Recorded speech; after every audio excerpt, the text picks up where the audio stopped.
Okay, as you look at the schedule this week, we'll have no problem finishing up, okay? Call that your brain, who's in control. We'll get that wrapped up today, and then we'll have some review questions for us to go over tomorrow and or Wednesday. As you can see, we'll get this wrapped up at the end of this week, and then we'll move on to the Gifted Hands project, and then hormones after that, the endocrine system, and that will probably take us to some point somewhere in December. And it's about at this point we're going to start winding down, especially for you seniors in here, you three. Did I get that right? Well, if we had one more, of course that would give us 4. It's my, I don't know if you want to call it professional opinion, that pretty much when you start your junior year, it's when hopefully we've instilled those good study habits, or what's the right word I'm looking for, approaches to the classes that we're taking after high school, because especially now with you seniors, we're really don't have much more to work with you to improve some of those. So it's these habits that we have that hopefully we can move forward, and no matter what we say, it's only 3 semesters. Juniors, you're on your own. You just have a little more over 1 semester, and you are essentially on your own. Of course, your parents are still there to do some guidance for you, but regardless, certainly want everyone here to be, of course, successful. So with that, again, we'll wrap that up today, and then move forward and get this out of the way. Because one of the things, it might not appear like that with note-taking, that it wasn't a big chapter, but when you think about it, the content that we have covered is actually quite extensive.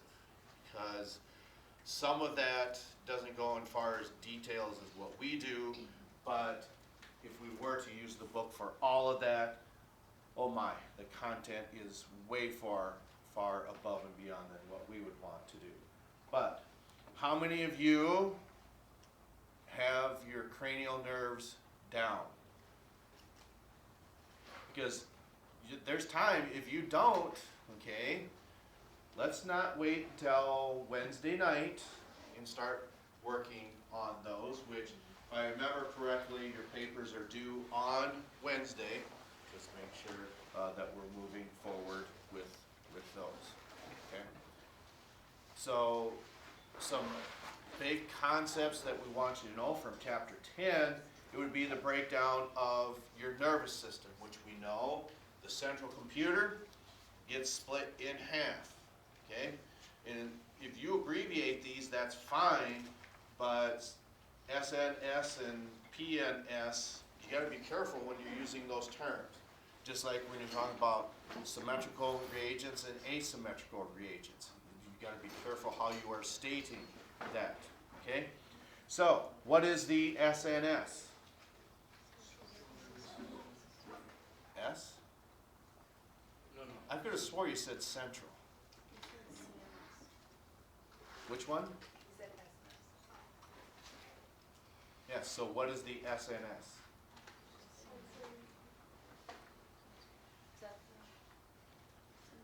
Sympathetic or somatic? Depends which side you're on, because what does the somatic nervous system control?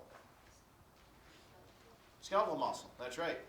The other portion, or SNS, is your sympathetic nervous system, because the reason we say you got to be careful is which side is the somatic nervous system on? Is on the, as you're looking at the left or the right, because we have somatic, which controls your skeletal muscles. Then next to your somatic is your autonomic nervous system, and that controls what?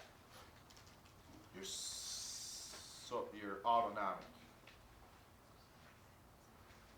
Yeah, your sympathetic division, and what's the other one? parasympathetic, okay? Because even if you say PNS, do you mean peripheral nervous system or parasympathetic nervous system? So it's that terminology that we want to make sure that we're being specific, okay? So what is on your autonomic side? We said what it is, but what does it do now? Your sympathetic and parasympathetic divisions. That would possibly be what? Do you have conscious control over your sympathetic division? No?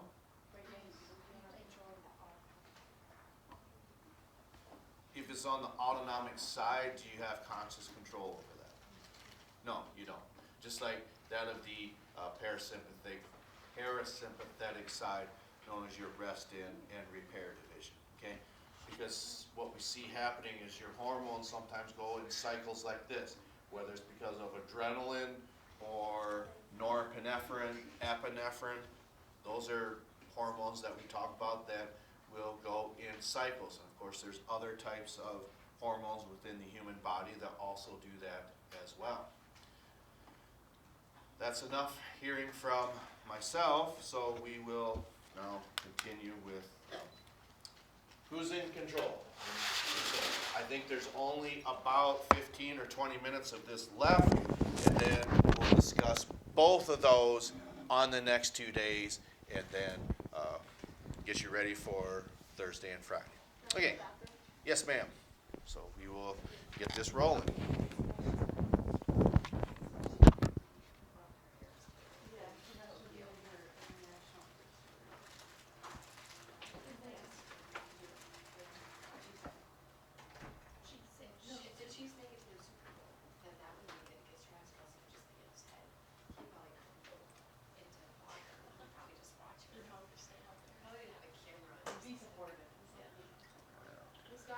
Remember those camera things? Remember those camera things that they put in our, like they put in helmets so that you knew the place?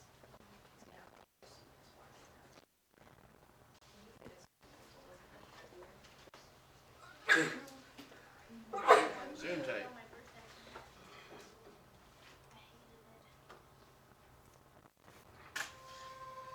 Our brains are not static. We try to make sense of what's happening right now, but we also try to make sense of what happened a long time ago and to have like this grand picture of our life as a trajectory. Our ability for conscious awareness. It's a magnificent ability, this ability to reflect on our own minds, but it also leads us astray. I have memories, plans, I have these feelings of agency over my actions.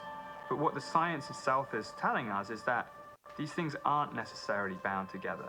Different aspects of the self can be manipulated or even taken away altogether. Your biology and the choices you make are all molded by your social interactions and even your family history. And yet we feel like we have control, like we have agency, right?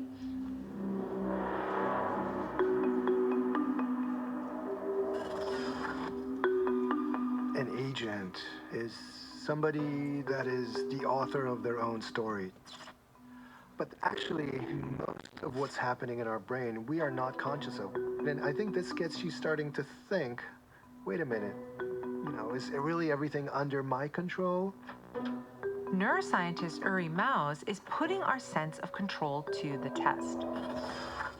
We feel like we're in control, but where exactly does that feeling come from? And how does it work? Ah, here you are. Hello. Thank you very much for joining us agentically and out of your own volition. Of course. Before we start, let me give you this envelope. Okay. Please don't let anybody touch it, and don't look inside, but we'll need it for later on. For later, okay. To show me how my sense of control isn't always what it seems, Uri kicked things off by trying to get me to question my ability to choose by using a magic trick. So, where would you like to sit? Where would I like to It's really up to you. It's really, I have a Wherever you choice? want. You have a choice? All right, so I'm going to sit here. You're going to sit over there? Okay. Yes. So how about just before you sit down, if you don't mind, let's see. what this says. Oh my God. Okay. So, So then that one obviously says the same thing, right? No. let's check and see what this one says. This one says, Oh, come on. okay, So I'm that predictable? You don't even know me yet. I really don't know how he did that. I'm not totally convinced, but I'm starting to question, how do I know when I have made a decision? if I may, let me give you, as a present, a book. Here you go, this is yours, and I will Oh, just thank you. ask you to leaf through it and find a word that has some meaning for you. All right, I got it. Can you tell me what the word is? Representation. Please write the word down, presentation, and just stick that sticky note somewhere in that page. Yeah, Okay. thank you. All right. We'll come back to that later. But for now, I'm starting to see how choice and agency aren't always so straightforward. So to find out what's actually going on in the brain when our sense of control is in question, I took a look at a trial designed by postdoctoral researcher Alice Wong. A volunteer from the lab, Tomasz, is being fitted with a transcranial magnetic stimulation device, TMS for short. It generates a strong magnetic field that can send signals to your brain. The idea is that you stimulate the brain using a focused magnetic field, and if you stimulate that in the right part of the motor cortex, it's a part of the brain that actually controls your fingers. It's like you're pulling on a string here. Every time you pull it, the finger goes.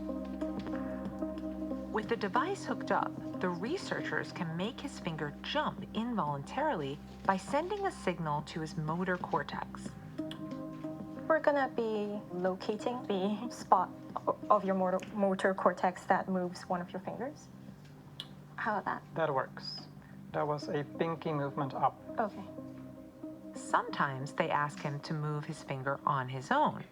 Could you replicate the movement, if any, that you Or felt? something like this.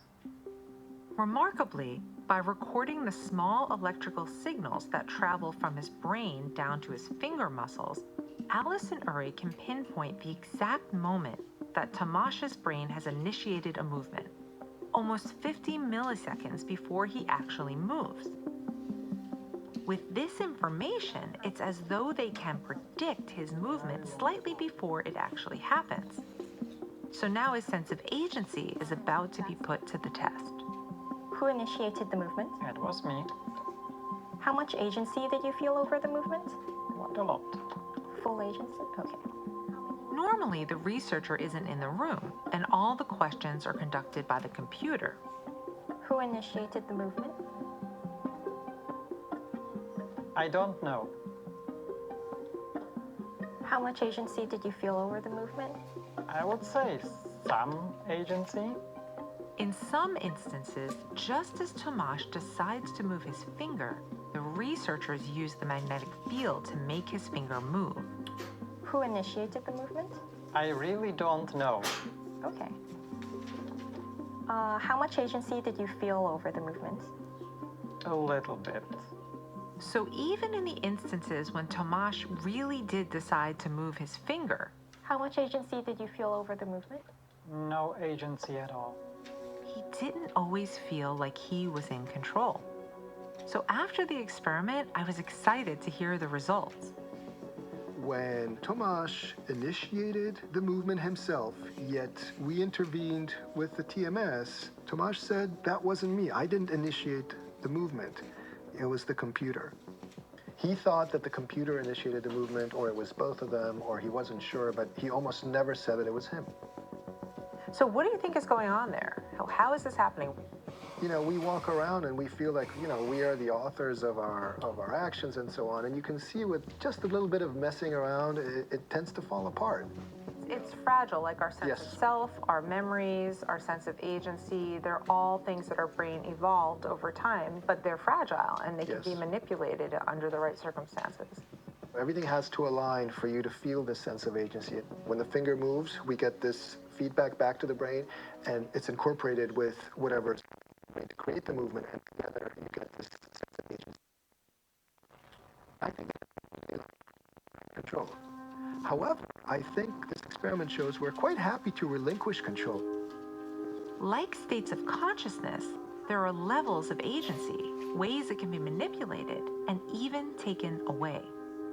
We think A happened and then B happened, that's the end of the story. But of course, most of our brain activity is unconscious. Who initiated the first movement? That was me. So we sometimes misinterpret. Our experience of voluntary action is a little bit retrospective in this sense. The brain looks at what figures out if that makes sense as an act of its own free. After the agency experiment, we had more important matters to attend to. So Heather, when you came in, I gave you an envelope, right? Yes. Nobody touched it but you? No. Do you remember that later on, I gave you that book? And in that book, you opened it to whatever page you wanted, and you found a word in there. Can you tell us again what that word was? On page 105, and the word was representation. Representation. Okay, so if you don't mind just putting the book aside, and if you could take the envelope out now. Okay. Can you open it and see what's inside, Oh, this please? is one of these things that's going to freak me out, right? Let's see. I'm getting chills.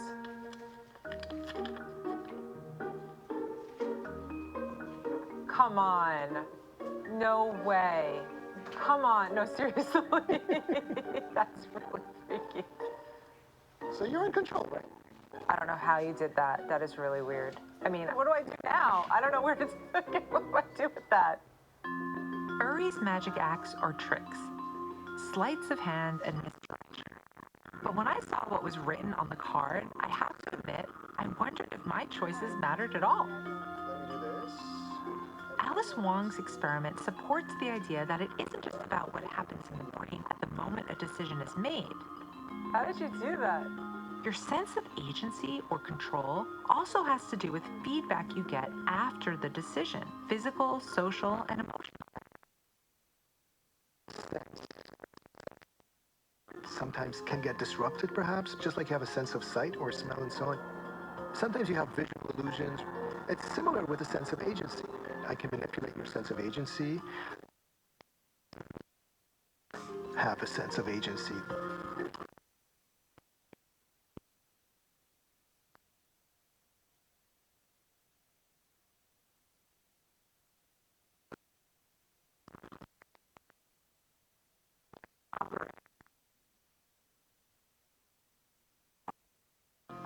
It's the filling in of the blanks that is necessary in some ways for survival, to give meaning, to make sense of the cause and effect of things. Perhaps we have that feeling of consciousness because it gives me a sense of agency. It allows me to pretend like I'm the one making decisions and I'm the one reaping the rewards or the failures of that particular decision. There are parts of the brain that allow you to feel like the author of your own life. But that's only part of the story. Each of our minds is actually composed of lots of different pieces that are doing different things. This illusion that there's a single person inside our skulls. We know how environment and how traumatic events change people. Our brains are in detail influenced by the expectations of the people around us. But of course, most of our brain activity is unconscious. But there are some situations where letting go of conscious control can have amazing results. When you're playing the blues, you have this kind of well-known musical structure, this template, and then you use that as a launch pad for improvisation and for innovation and for new ideas.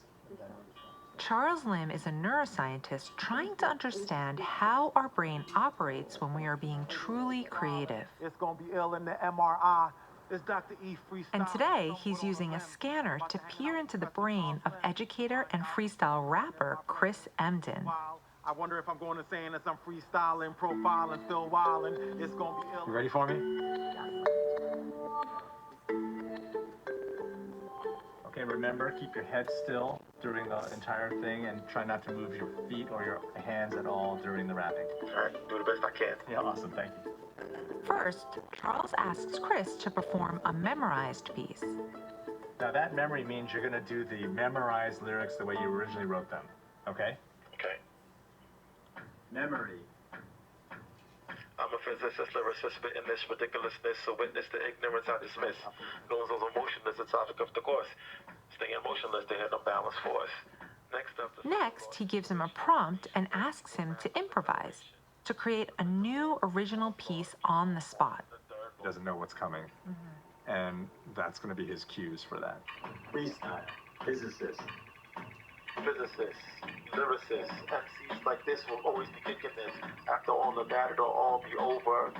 Lucky like I picked up on the clover. Can't move my shoulders because the MRI machine won't let me do it. But you want to know what it is that it's like. I'm like a baseball player the way I strike with the raps. So what does improvisation or spontaneous creativity look like in the brain? What we found was that the prefrontal cortex that appears to be linked to effortful self-monitoring seemed to be turning off, deactivating in a pretty intense way in these highly trained professional musicians when they start improvising. So in some sense, by letting go, by decreasing activation in the prefrontal cortex, we can sort of gain control of our lives in a way. Self-conscious and you're unable to relax and let go, you can't do something like this. When you start trying to put conscious control mechanism, your performance goes down. So would you say this goes to any activity, really? If you're a professional tennis player, or if you're trying to do a physical activity, that the more you're able to practice letting go, once you've learned the skill, the better you'll be. Exactly. Free throw shooters that are able to shoot 99% free throws, all of a sudden, when you tell them you're going to get $1 million if you make the next one, then all of a sudden you inject conscious control over something that's much better just left to its own subconsciousness, and then your performance gets worse and you're more likely to choke. Surprisingly, the parts of your brain that are usually in control can get in your way. Your prefrontal cortex, the decision maker, can make you overthink something you've done 1,000 times. Freestyle, stay. Yes, you want me to stay.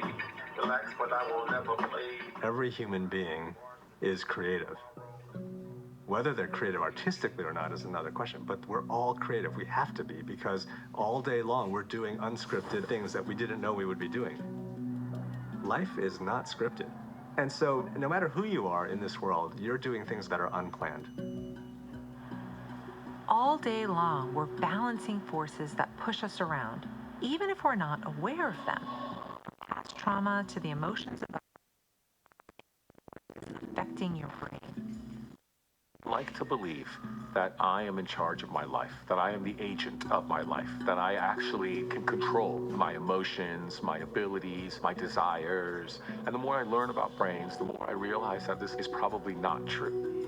We can be influenced by our social networks, by our culture, by our genetics, by our development, by our childhood.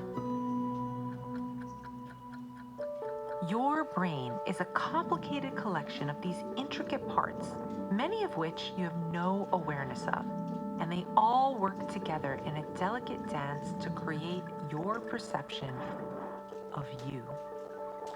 The brain is who you are. It's really different than any other organ in that sense. We know that every experience, every thought, every memory, every sensation has its origin in the brain. The brain is made of almost 90 billion neurons, but it produces the idea that there's a single thing inside my head. My particular pattern of neuronal connections, it actually creates me. And your particular pattern of neuronal connections actually creates you. Years of studying the brain have humbled me. Whoa, you look scared. You can't control everything that makes you who you are. But the unconscious you is still you. The vast majority of the brain's work is happening outside conscious awareness. If you over control some things, you actually will decrease your performance. You have to let go of conscious self-monitoring to just kind of like go with the flow. It could be scary to say and scary to hear, but we are not just our own. We are all multifaceted, multidimensional people.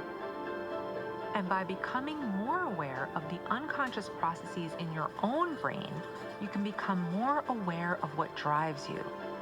and what you ultimately can control.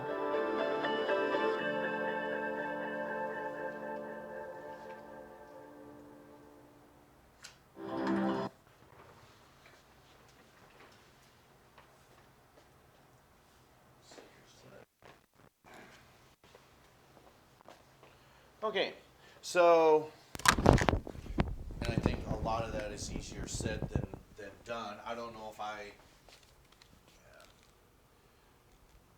would believe that you can just pick one word out of a book, although it is public television and it is not scripted. So, regardless, there has to be some reasoning for that. So, if you don't have to think about something, if they, like they said, let go. Maybe if you're just having fun. For you ladies on the volleyball court, is that when you play your best volleyball? Is when you know that we're gonna just out here to have fun. There's really no repercussions of that. That, oh my gosh, if we lose this, we're done. And I think there might be something to that. But if it's something that you're just having fun, I want you to do this. It's not graded, so that should take the, I wouldn't say take the edge off, but the idea that, oh my gosh, if what I do, is that gonna stink? I want you to write a small rap about, just like what they did, about your upcoming volleyball venture. Or is that something you don't really want to explore? I just thought it might be kind of fun just to. What if we all do it together? No, I don't think. No, separately. All right. The feedback I'm getting is we will skip that then. Okay. So review the next couple of days, and we'll catch up to you next time.